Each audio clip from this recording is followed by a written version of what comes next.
ಹಿಂದೂಗಳ ಪಾಲಿಗೆ ಇದೊಂದು ಅವಿಸ್ಮರಣೀಯ ದಿನ. ಅಯೋಧ್ಯೆಯಲ್ಲಿ ರಾಮ ಮಂದಿರ ಉದ್ಘಾಟನೆಯಾಗ್ತಿದ್ದು, ಬಾಲರಾಮನ ಪ್ರಾಣ ಪ್ರತಿಷ್ಠಾಪನೆಗೆ ಕ್ಷಣಗಣನೆ ಆರಂಭವಾಗಿದೆ. ನಾಡಿನಾದ್ಯಂತ ಹಬ್ಬದ ವಾತಾವರಣ ಮನೆ ಮಾಡಿದ್ದು, ಕೊಡಗು ಜಿಲ್ಲೆಯಲ್ಲೂ ಕೂಡ ಹಬ್ಬದ ಸಂಭ್ರಮ ಮನೆ ಮಾಡಿದೆ ಅಂತಲೇ ಹೇಳ್ಬೋದು. ಇನ್ನು ದೇವಾಲಯಗಳಲ್ಲಿ ಮುಂಜಾನೆಯಿಂದಲೇ ಹೋಮ ಹವನಗಳು, ಪೂಜಾ ಕೈಂಕರ್ಯಗಳು ಕೂಡ ನಡೀತಾ ಇರುವಂಥದ್ದು. ಜೊತೆಗೆ ಮನೆಗಳಲ್ಲೂ ಕೂಡ ಸರಳ ಹಾಗೂ ಸಂಪ್ರದಾಯಬದ್ಧವಾಗಿ ಆಚರಣೆಗಳು ನಡೀತಾ ಇರುವಂಥದ್ದು. ಸದ್ಯ ನಾನಿದೀಗ ಮಡಿಕೇರಿಯ ಮಾಜಿ ಸ್ಪೀಕರ್ ಆಗಿದ್ದಂತಹ KG ಬೋಪಯ್ಯ ಅವರ ಮನೆಯಲ್ಲಿದ್ದೀನಿ. ಈಗ ನೋಡ್ತಾ ಇರ್ಬೋದು ಅವರ ಮನೆಯ ಮುಂಭಾಗದ ಈ ದೃಶ್ಯಾವಳಿಗಳು. ಅಂದರೆ ಅವರ ಮನೆಯಲ್ಲಿ ಈಗ ರಾಮನ ಒಂದು ಜಪವನ್ನು ಮಾಡ್ತಿರುವಂಥದ್ದು.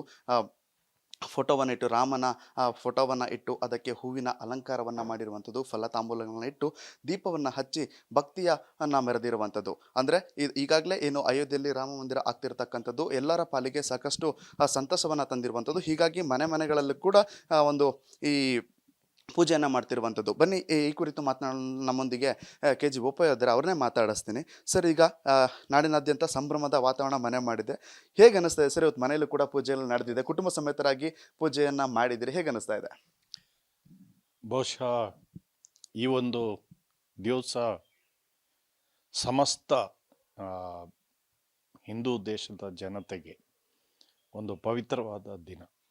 ಯಾಕಂದರೆ ಸುಮಾರು 500 ವರ್ಷಗಳಿಗೂ ಮೇಲಾಗಿ ಏನು ಪ್ರಭು ಶ್ರೀರಾಮಚಂದ್ರನ ಜನ್ಮಸ್ಥಾನ ಅಯೋಧ್ಯೆಯಲ್ಲಿ ಇತ್ತು, ಅದನ್ನು ಬಾಬರಿ ಮಸೀದಿಯಾಗಿ ಇತ್ತು, ಅದಕ್ಕೆ ಹೋರಾಟವನ್ನು ಮಾಡ್ತಾ ಇದ್ದಾರೆ.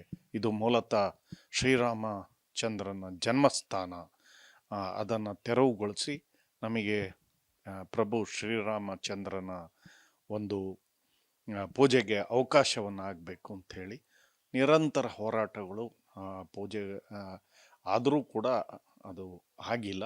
ಅಲ್ಲೊಂದು ಗುಂಬಜ್ ಥರ ಇತ್ತು, ಅದು ಎಲ್ಲವೂ ಡೆಮಾಲಿಷ್ ಆದ ನಂತರವೂ ಕೂಡ ಅಂತಿಮವಾಗಿ ಸರ್ವೋಚ್ಚ ನ್ಯಾಯಾಲಯ ತೀರ್ಪನ್ನು ನೀಡಿದ್ದು ಹಿಂದೂಗಳ ಪರವಾಗಿ.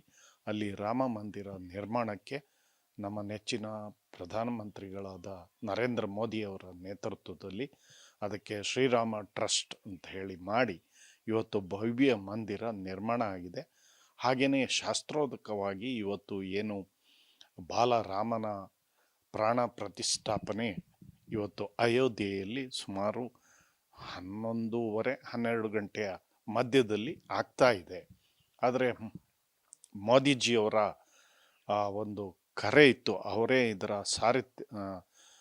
ಸಾರಥ್ಯವನ್ನು ವಹಿಸ್ಕೊಂಡಿದ್ದಾರೆ. ಅವರ ಸಾನ್ನಿಧ್ಯದಲ್ಲಿ ಕೇವಲ ನಮ್ಮ ಸಾಧು ಸಂತರು ಅಷ್ಟೇ ಅಲ್ಲ, ವಿದೇಶಗಳಿಂದಲೂ ಸಾಕಷ್ಟು ಬೇರೆ ಬೇರೆ ಧರ್ಮದವರು ಕೂಡ ಇದರಲ್ಲಿ ಭಾಗವಹಿಸುವಂಥದ್ದು ವಿಶೇಷ. ಈಗ ಎಷ್ಟು ಖುಷಿ ಆಗ್ತದೆ, ಈಗ ರಾಮ ಮಂದಿರ ಆಗ್ತಿರುವಂಥ ಎಷ್ಟು ಖುಷಿ ಆಗ್ತದೆ ಅಂತ ಈಗ.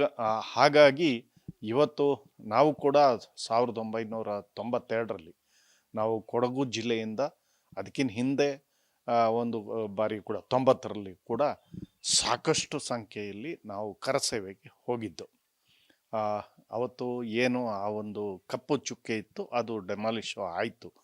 ನಾವು ಅಲ್ಲಿ ಘೋಷಣೆಗಳನ್ನು ನಿರಂತರ ಮಾಡ್ತಾ ಇದ್ದೇವೆ, ಮಂದಿರ ವಹಿ ಬನೆಯ ಹೆಂಗೆ ಅಂತ ಹೇಳುವಂಥದ್ದು. ಇವತ್ತು ಅದು ಕನಸು ನನಸಾಗಿದೆ. ಬಹುಶಃ ನಮ್ಮೆಲ್ಲರ ಅನೇಕರು ಇವತ್ತು ನಮ್ಮೊಟ್ಟಿಗೆ ಹಿರಿಯರು ಇಲ್ಲ,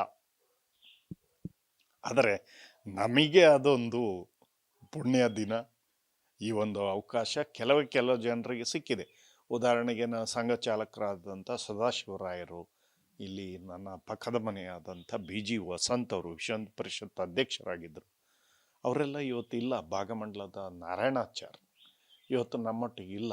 ಆದರೆ ನಮಗೆ ಈ ಒಂದು ಅವಕಾಶ ಸಿಕ್ಕಿದೆ, ನಮ್ಮ ಜೀವಿತ ಕಾಲದಲ್ಲೇ ಇದು ಆಗಿದೆ.